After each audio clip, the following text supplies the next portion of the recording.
بار بار یہ جو عمل ہے اللہ کی طرف بار بار واپس رجوع کرنا، یہ کبھی کبھی اللہ تعالیٰ کو تسبیحات سے بھی زیادہ پسند ہے۔ ابن قیم رحمہ اللہ کہتے ہیں کہ there are times when گناہ گاروں کے آنسو اللہ تعالیٰ کو ایک نیک بندے کی تسبیح سے زیادہ محبوب ہو جاتے ہیں۔ کیسی بات ہے، عجیب سی بات ہے۔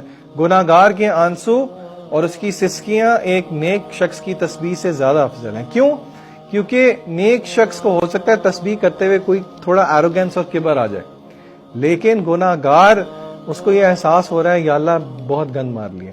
ایک ایسی دعا ہے، نبی کریم صلی اللہ علیہ وسلم نے کہا کہ اگر کوئی یہ پڑھ لے اخلاص کے ساتھ، سچے دل کے ساتھ، اور اگر وہ صبح پڑھ لے شام کو فوت ہو جائے جنت میں جائے گا، شام کو پڑھ لے صبح فوت ہو جائے جنت میں جائے گا، او کما قال النبی صلی اللہ علیہ وسلم۔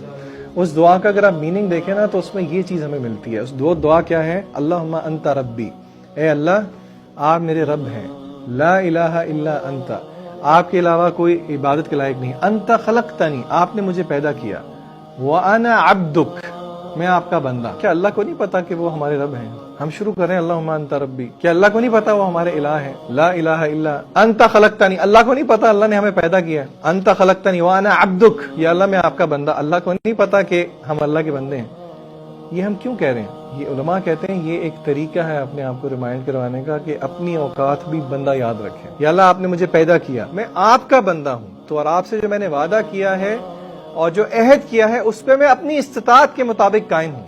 یا اللہ مجھے اعتراف ہے ہر اس نعمت کا جو آپ نے میرے اوپر کی ہے۔ یہاں پہ شاید ہم رک کے یہ سوچتے ہوں کہ ہمارے اوپر تو شاید پیسوں کی اتنی نعمت نہیں ہے، غربت ہے، ہمارے پاس تو اتنا بڑا گھر نہیں ہے جتنا کسی اور کے پاس ہے، ہمارے پاس اتنی بڑی سواری نہیں ہے جتنی کسی اور کے پاس ہے۔